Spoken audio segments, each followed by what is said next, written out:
Welcome back to The Big Picture here on your Monday. We are talking about pretty much making a lot of Columbus's neighborhoods better, bringing them up. We're talking the development of community plan. And right now we are joined by Kim Douglas from the Department of Neighborhoods and also, Patrice Allen Brady, Neighborhoods Administrator. Thank you both for coming in today.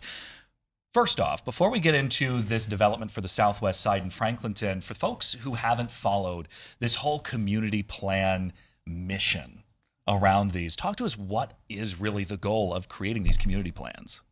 Thanks for having us this morning, and what a great question. So the vision is to empower our community to make the area surrounding them the best that they want to make it. This is about having community voice as a part of what it is that happens in your community. The Department of Neighborhoods has done 3 previous plans. We have been in the Hilltop with Envision Hilltop. We've been in Eastland with Eastland for Everyone, and we have been in Linden, which is divided by North and South, but they got together and made a plan called the One Linden Plan. And it is about allowing the neighborhoods, the communities, the neighbors to have a voice in what their community looks like and the services that come into that role. And why did the city of Columbus select the Southwest Side to be the 4th neighborhood receiving this community feedback?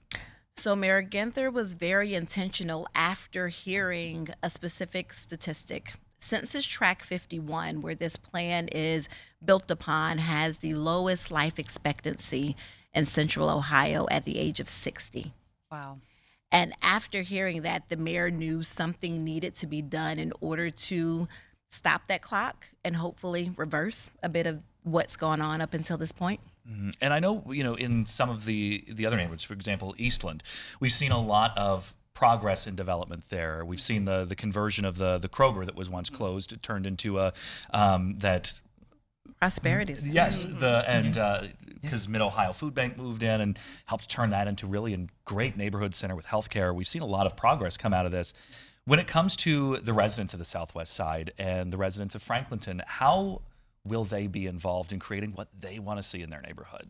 So this will be a robust community engagement strategy. And so there will be pop-ups and meeting people where they are, at the grocery store, at the laundromat. In addition to that, we'll host big events that will allow for folks to plug in and share their opinions and thoughts on what they dream of and hope for their community. So it's going to be a multi-layered approach. And so my hope is, and our hope is that everyone chooses to show up, share their voice, and so that we're able to capture that, and then that will be shared with residents and community stakeholders so they can plug in and hopefully maybe have a prosperity center happen, right? Right. And what lessons from previous plans do you plan to put in motion for this neighborhood? So I think the biggest lesson that we have all learned is that community voice matters, right? And so those lessons run deep. And so thinking about meeting with folks one-on-one, maybe they don't like meeting with their group setting, right? Creating visuals that people can engage with. These are the key tools that are important to capturing the community voice. Not everyone knows the dream, right? And sometimes they need to see it, right? And so in past meetings, we've had pictures and like what other communities are doing across the country, able to get thoughts on, would you like this for your community? And if not, tell me how you would want it to be different. And looking at this one, mainly focusing on really that Franklinton neighborhood, that is a neighborhood in Columbus that has seen so much change in the past 10 years and obviously dealing with an affordability issue right now. We've seen a lot of development over there and it's raised housing prices. Of the neighborhoods, this one's of the four, this one has really seen probably the largest change in affordability for residents who have lived there their entire lives. Do you expect that to be really a key factor in what folks come to the table with? Absolutely. The lived experience of everyone who lives in the neighborhood is what matters. And so if that is what they're experiencing, we want to capture their voice at the table and make that a part of the final document once we get to the action plans and implementation part.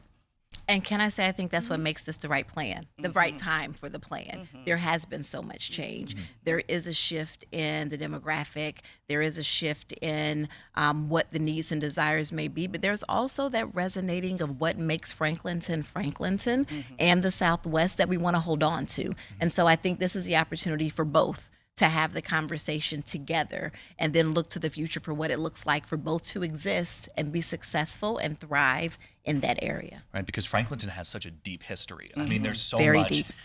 and you go down there, and it is a very unique neighborhood of Columbus with the art, but then also the history and the families who are multi-generational who have lived there. That are proud to Yes. be Yes. there as well. So we want to hold on to that. And we also want to invite economic development. We also want to invite drivers that will bring people to that area so that everyone appreciates the uniqueness that we know happens in Franklinton, but maybe bringing others will give us that other income levels. The what am I trying to say? The income. Mixed income community. Yes, yes, Right. that will bring what we want to see in that community. I guess, I mean, you haven't heard from the community yet, obviously. But what do you hope Franklinton looks like in the next 5 years? I hope it is diverse, right? One of the things that a lot of people dream about is being able to stay where you've grown up forever, but then also invite those who may be new to the community to be a part of the fabric that already exists. And so there's a real opportunity there for that because of Franklinton's rich history. And so that mixed income component can lend itself to that kind of environment where hopefully the community can continue to thrive, where everyone benefits from living there. And when it comes to submitting these ideas, these requests for proposals, who qualifies? Are we looking at firms? What kind of individuals are really able to submit this idea? Yeah, so typically we're looking at planning firms, been typical, the ones that have submitted. We have had some community engagement firms be the primary submissions, with the planning firms the secondary. And so we're open to like both of those options, right? The goal is to find the right consultant to do the work and to engage the community in an authentic way, so that we are able to take that document as the roadmap, not just us, the city, but us as community stakeholders, us as residents, to advocate for the things that come out during that process. And what's the deadline for submitting proposals? September 14th. Okay, at 5 mark your p.m. calendars. Yes. And that is Disposable income. That was what I was looking for. We don't want to replace. I knew it was going to come. We want to bring more to the community. Okay, I made it up. I'm Thanks. glad you thought of that now because Yeah. for me it always happens in the middle of the day. Thank you two for coming in. Is there anything else you want to say about this project and really just the importance of it? I think you hit. It is so important for the community voice to be heard. We're looking for the right consultant to engage at all levels. The community will look like what this community wants it to look like. We're happy to be there to guide that. Okay, thank you. Kim, Patrice, thanks so much Thank for you. coming Thank you. in.